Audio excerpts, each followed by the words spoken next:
College വക പൈനാവിൽ പ്രവർത്തിക്കുന്ന annexe ഹോട്ടലിലാണ് 4 മാസത്തോളമായി വെള്ളം കാര്യക്ഷമമായി വിതരണം ചെയ്തിട്ട്.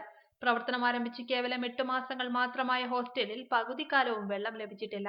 100 വിദ്യാർത്ഥികൾ താമസിക്കുന്ന ഇവിടെ 3 ദിവസങ്ങൾ കൂടുമ്പോഴാണ് 300 ലിറ്റർ വെള്ളം ലഭിക്കുന്നത്. ഇത് കുടിക്കാൻ പോലും തികയാറില്ല. കുളിച്ചിട്ടും ഭക്ഷണം പാകം ചെയ്തിട്ടും 5 ദിവസങ്ങളായെന്നാരോപിച്ചാണ് വിദ്യാർത്ഥികൾ ഇന്നലെ രാവിലെ 11 മുതൽ 3:30 വരെ പ്രിൻസിപ്പൽ ഡോക്ടർ വിജയൻ പി.എ. അദ്ദേഹത്തിന്റെ ചേംബറിൽ തടഞ്ഞുവച്ചത്.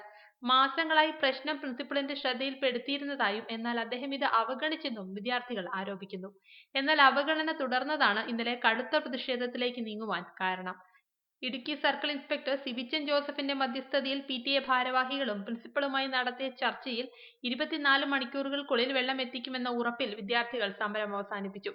എന്നാൽ വെള്ളം ആവശ്യത്തിന് ലഭ്യമല്ലെങ്കിൽ ഹോസ്റ്റൽ പൂട്ടിയിടാമെന്ന കോളേജ് അധികൃതരുടെ നിലപാട് തുടർന്നും പ്രതിഷേധത്തിന് കാരണമായി. EKT വിഭാഗത്തിലെ വിദ്യാർത്ഥികൾക്ക് ഹാജർ നഷ്ടപ്പെടുന്നതിന് കാരണമാകുമെന്നും പ്രതിഷേധിച്ചതിനെതിരെ കോളേജ് അധികൃതർ വൈരാഗ്യബുദ്ധിയോടുകൂടി പ്രവർത്തിക്കുകയാണെന്നും വിദ്യാർത്ഥികൾ പറയുന്നു. റിപ്പോർട്ടർ, ഇടുക്കി.